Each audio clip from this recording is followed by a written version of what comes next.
Well, here we are again, guys. I was hoping we wouldn't have to make a video like this, but just yesterday, as you may have heard, an article went up on a website called Ars Technica, and it's entitled "What's Wrong with AAA Games? The Development of the Next Battlefield Has Answers." EA insiders describe stress and setbacks in a project that's too big to fail. And honestly, a lot of the stuff in this article is extremely worrying. So I do want to highlight some of the things here just to give you guys, as consumers, a heads up with what is going on over there, because I know a lot of people have been getting hyped about the next game. I also want to clarify that I'm not doomsaying the game. I'm not saying it's going to be absolutely terrible, but I think we need to look at all the different facets of the development of it. So the article starts off saying, today, publisher EA is in full production on the next Battlefield title, but sources close to the project say it has faced culture clashes, ballooning budgets, and major disruptions that have left many team members fearful that parts of the game will not be finished to players' satisfaction in time for launch during EA's fiscal year. So it almost seemed too good to be true, didn't it? Everything we've seen in Battlefield Labs and Battlefield 6 looks fantastic, but this has obviously been, as I've said many, many times, one of my major worries. It doesn't look finished, and we don't know the release date yet. We haven't even seen a reveal yet. Rumour has it it's probably going to be sometime this month, but is the game actually going to be finished whenever EA decide to release it? So we're going to dive into all of the important stuff here. As always, if you guys want to stay up to date with everything Battlefield, make sure you hit that subscribe button. I will do my best to cover everything Battlefield related here on this channel. And as always, thank you guys for your ongoing support. So this article is written by Samuel Axon, and he says, I spoke with current and former EA employees who work or have recently worked directly on the game. They span multiple studios, disciplines, and seniority levels, and all agreed to talk about the project on the condition of anonymity. Asked to address the reporting in this article, EA declined to comment. So clearly these people are not allowed to just take to Twitter or, social media, the devs I mean, and say whatever they want for fear of retribution from EA, right? This could lead to them losing their jobs, and so they basically agree to talk to this guy here as long as they can remain anonymous. So he continues saying, according to these first-hand accounts, the changes have led to extraordinary stress and long hours. Every employee I spoke to across several studios either took exhaustion leave themselves or directly knew staffers who did. Two people who had worked on other AAA projects within EA or elsewhere in the industry said this project had more people burning out and needing to take leave than they'd ever seen before. So it's obvious with this Battlefield game, they're trying to go after a much larger audience here. A much, much larger audience. In fact, they've actually been wanting to get 100 million players, which is quite an insane number. I don't believe all of the Battlefield games put together have surpassed 100 million players, so to get that from one single title is, I think, extremely ambitious of EA, but it's obvious that they're really putting everything they can into this, and they're going for the throat, right? They're making a free-to-play Battle Royale, they've got a single player, they've got the multiplayer, they've got multiple studios, they've got over $400 million invested in this project alone already, and this is coming off the back of Battlefield 2042, where they really need to make up for missed expectations with that game. And he says here that sources tell me that prior to launch, Battlefield 2042 massively missed its alpha target, a milestone by which most or all of the foundational features of the game are meant to be in place. Because of this, the game's final release would need to be delayed in order to deliver on the developer's intent and on players' expectations. So this is a quote here from a developer on 2042, and he said, realistically, they have to delay the game by at least 6 months to complete it. Now, they eventually only delayed it by, I think, 4 or 5 weeks, which from a development point of view means very little. Plans were already underway for the next Battlefield game, so a post-mortem was performed on 2042. It concluded that the problems had been in execution, not vision. New processes were put into place so that issues could be identified earlier and milestones like the alpha wouldn't be missed. And of course, to achieve these lofty goals, outside of bringing on all of these different studios, they hired Byron Bede, the general manager for Battlefield, and he'd previously been general manager for Call of Duty. He also brought in Warzone, so he's almost certainly working on the Battle Royale for Battlefield 6. They also hired, of course, Marcus Leto, co-creator of Halo, as the creative chief of a newly formed Seattle studio, which was called Ridgeline Games, which would lead the development of the single-player campaign, but it was ultimately shut down. And then, of course, there's Vince Zampella, who is known for creating Call of Duty all the way back in 2003. Now, this is where I think EA gets just absolutely delusional with what they're expecting from the next Battlefield game. So the article continues here saying, while 2042 struggled, competitors Call of Duty and Fortnite were posting astonishing player and revenue numbers, thanks in large part to the popularity of their Battle Royale modes. EA's executive leadership believed Battlefield had the potential to stand toe-to-toe with them if the right calls were made and enough was invested. A lofty player target was set for Glacier, which is the code name for Battlefield 6, 100 million players over a set period of time. That included post-launch. So, obviously, Battlefield has never achieved those numbers before, one EA employee told me. It's important to understand that over the same period, 2042 has only gotten 22 million, another said. Even 2016's Battlefield 1, the most successful game in the franchise by numbers, had achieved maybe 30 million plus. So just like I was saying earlier, you can see if you add up all the different Battlefield iterations, they haven't even probably surpassed 100 million players in total. So for EA to be expecting to get over 100 million with the next game is pretty delulu, if you ask me. But clearly this is why they're going for this four-pronged approach. Multiple team members with knowledge of the project's finances told me that the current projections are now well north of that $400 million amount. So that was like the initial seed that they put into the project there, and it's probably, upwards of $500 million now at this point. Despite the big ambitions of the new leadership team and EA executives, very few people working in the studios believed the 100 million target was achievable, sources told me. Many of those who had worked on Battlefield for a long time at DICE in Stockholm were particularly skeptical. Regarding the lofty player and revenue targets, one source said that nothing in the market research or our quality deliverables indicates that we will be anywhere near that. So again, it seems like a situation where EA just have expectations for the franchise that are just wildly inaccurate here. Their expectations for how much revenue they're going to make from this game and how many players they're going to get is just not going to line up with the cost of the game. And so it sounds like they're really trying to push the devs here into overdrive to squeeze out as much content as they can in the shortest amount of time because they just want to get it out and into players' hands. Now this next section is all about Ridgeline Studios shutting down. So for those of you who weren't there when this happened or you haven't heard about this, Ridgeline Studios was headed up by Marcus Leto, the co-creator of the Halo franchise, and they were supposed to be working on the single player of the next Battlefield game. And then all of a sudden, rather abruptly, EA decides to close down the studio. They fire Marcus Leto, they fire his entire team that he's built up.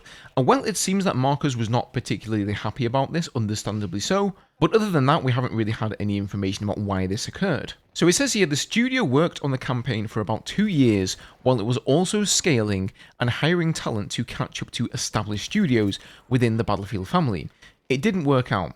In February 2024, Ridgeline was shuttered, Halo luminary Marcus Leto left the company, and the rest of the studios were left to pick up the pieces. When a certain review came up not long before the studio was shuttered, Glacier's top leadership were dissatisfied with the progress they were seeing, and the call was made.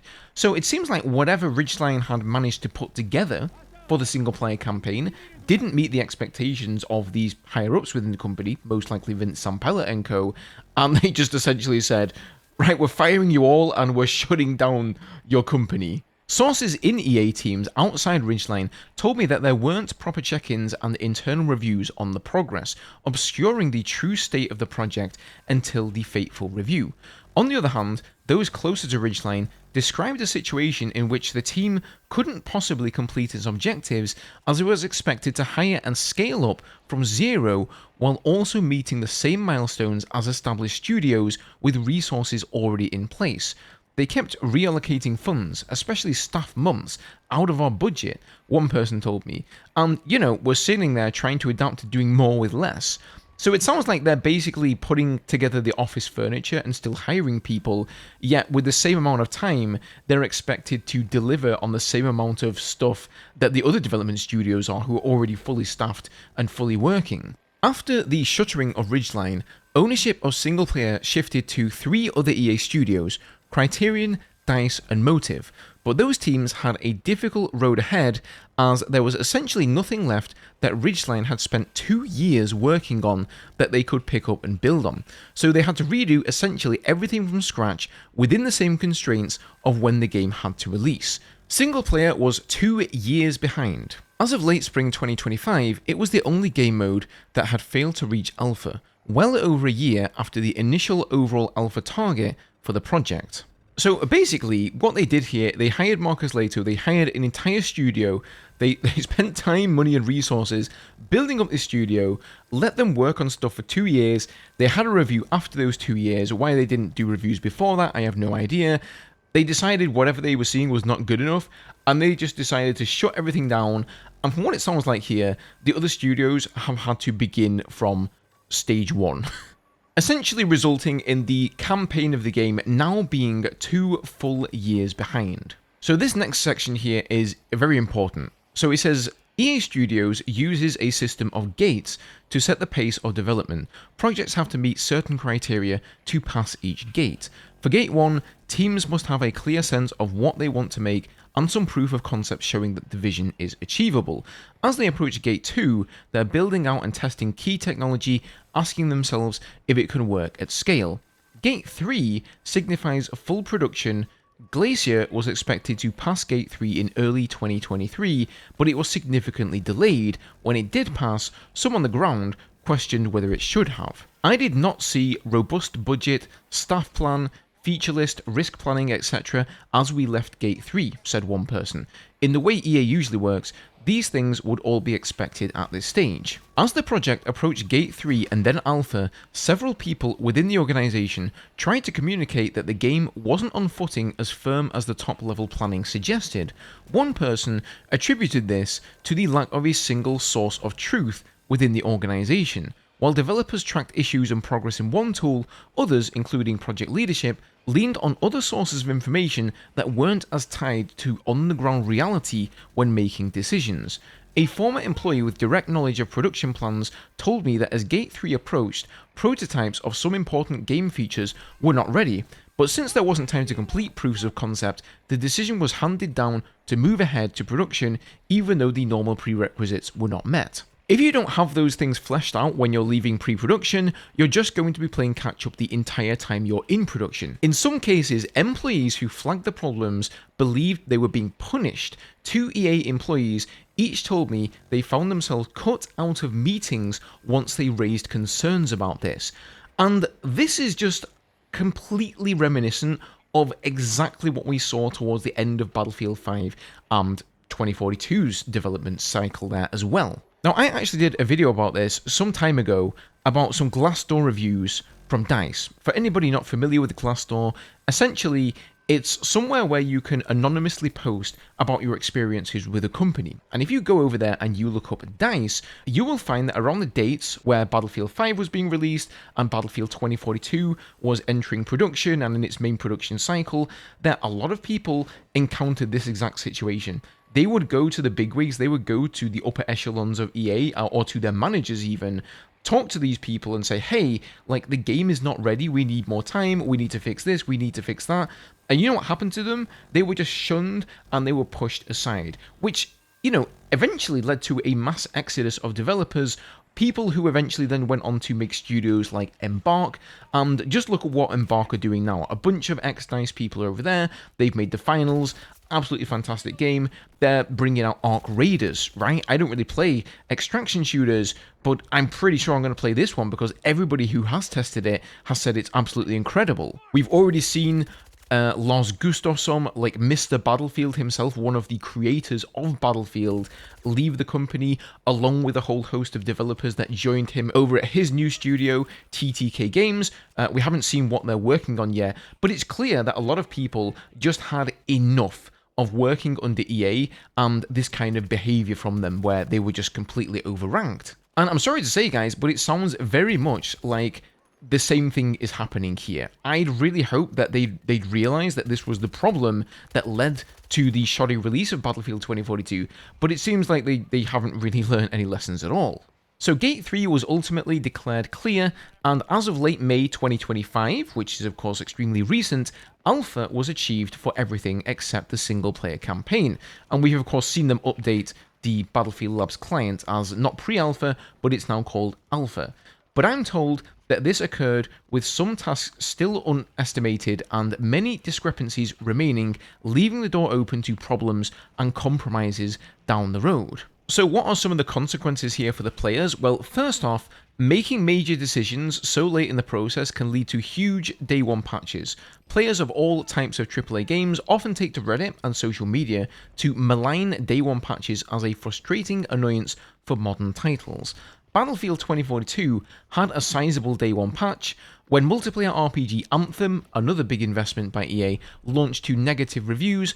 That was partly because critics and others with pre-launch access were playing a build that was weeks old. A day one patch significantly improved some aspects of the game, but that came after the negative press began to pour out. And again, this is something I've said, man, like, if the next Battlefield game releases and if it's not close to perfect, honestly, it's gonna get so many negative reviews because people are so soured and frankly hurt by what we experienced with Battlefield 2042 that it will take literally nothing for them to head over to Steam, refund the game, and leave a negative review about it. I mean, if you just go and look at any game that comes out, people will often leave negative reviews for the most petty of reasons there. So if there are actually some serious issues with Battlefield 6 when it releases, then it could end up with like a 50% score, and, well, you tell me, how much money is EA going to be making then? Single player is also a problem. Single player in itself is massively late. It's the latest part of the game, I was told. Without an enormous patch on day one or early access to the game, it's unrealistic that they're going to be able to release it to what they needed it to do. If the single player mode is a linear narrative campaign as originally planned, it may not be possible to delay missions or other content from the campaign to post-launch seasons. Single player is secondary to multiplayer, so they will shift the priority to make sure that single player beats some minimal expectations, however you want to measure that. But the multiplayer is the main focus, an EA employee said. They might have to cut a part of the single player out in order for the game to release with a single player campaign on it, they continued. Or they would have to severely work through the summer and into the later part of this year and try to fix it. That and the potential for a disappointing product is a cost for players, but there are costs for the developers who work on the game too. Because timelines must be kept and not everything can be cut or moved post-launch, it falls on employees to make up the gap. As we've seen in countless similar reports about AAA video game development before, that sometimes means longer hours and heavier stress. And one person here said, there's like, I would hesitate to count, but a large number compared to other projects I've been on who have taken a mental exhaustion leave here. Some as short as 2 weeks to a month, some as long as 8 months and 9. My day could start as early as 5 AM, one person said. The first half of the day involved meetings with a studio in one part of the world, while the second included meetings with a studio in another region. Then my evenings would be spent doing my work because I'd be tied up juggling things all across the board and across the time zones. And this is of course one of the drawbacks with them now working with people like Vince Zampella and Byron Bede. Now they've got to constantly communicate with these studios who are over in the US, whilst DICE of course are in Europe, they're in Stockholm, Sweden. So here are some wise words from Sven Vinky. I probably butchered his name there, but he's the studio head for Larian Studios and game director for the runaway success Baldur's Gate 3.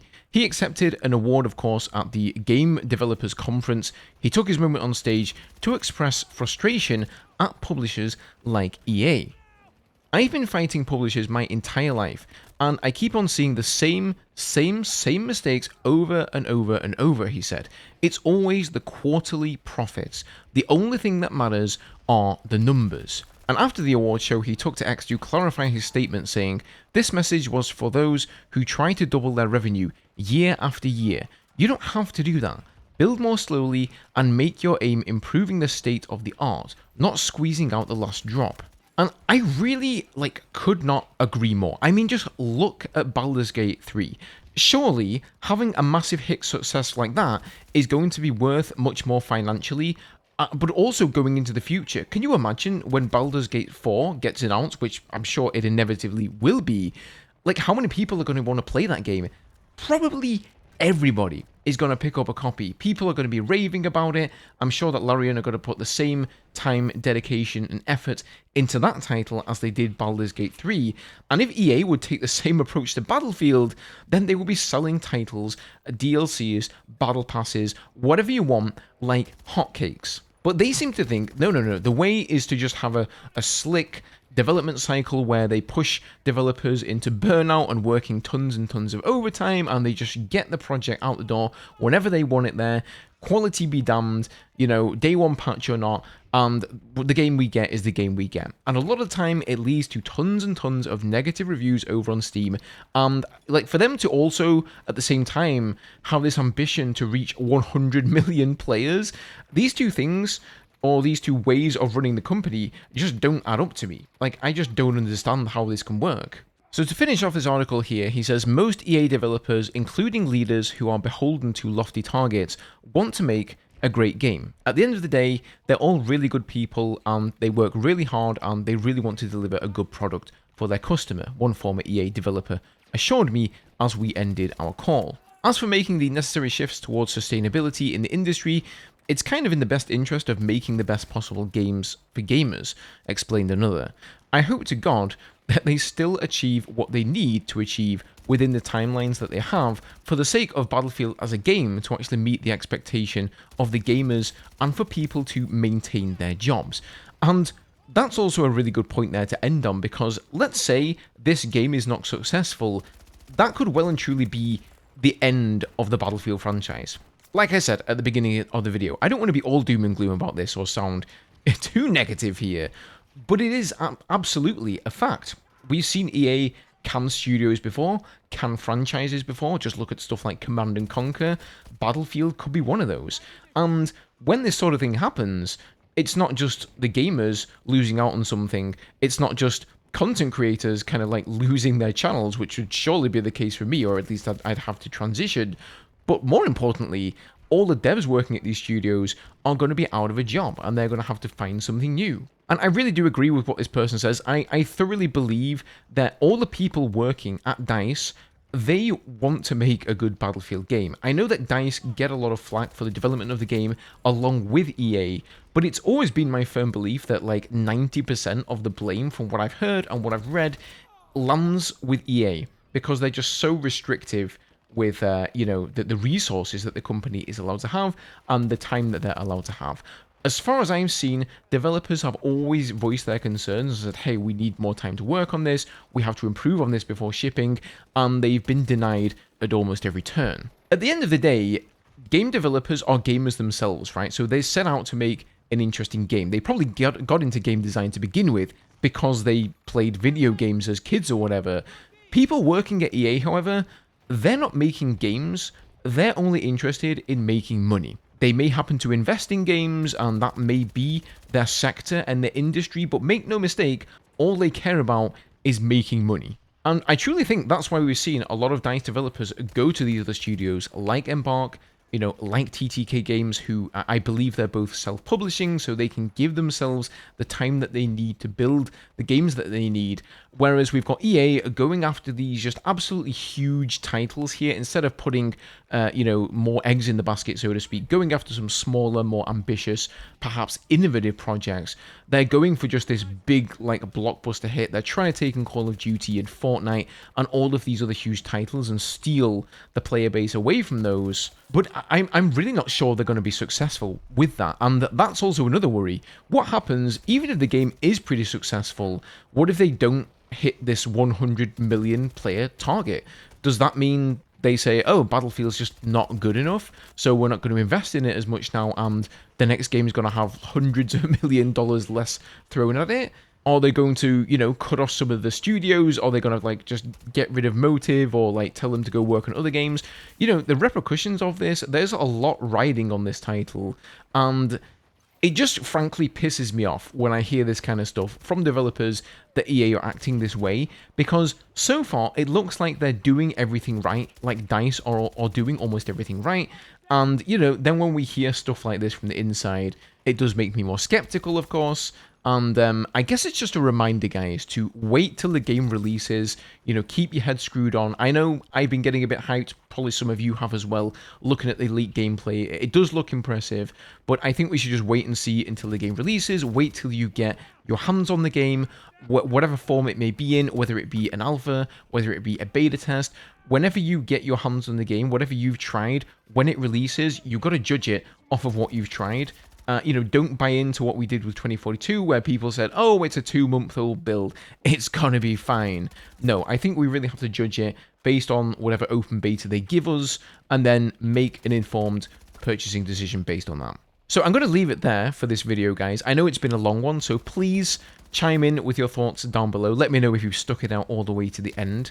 I will link the whole article down there as well, because I didn't include everything. In fact, I probably only did less than half. So if you want to read the entire thing, it's quite lengthy, but it's very informative. Otherwise, all we can do is hope that EA, at some point, stop being douches and actually listen to the developers, you know, the people that they have given money to build a game because they know how to build a game, and they should be listened to. So, yeah, that would be great, EA, if you can do that. Subscribe for more Battlefield, and I'll see you guys in the next video.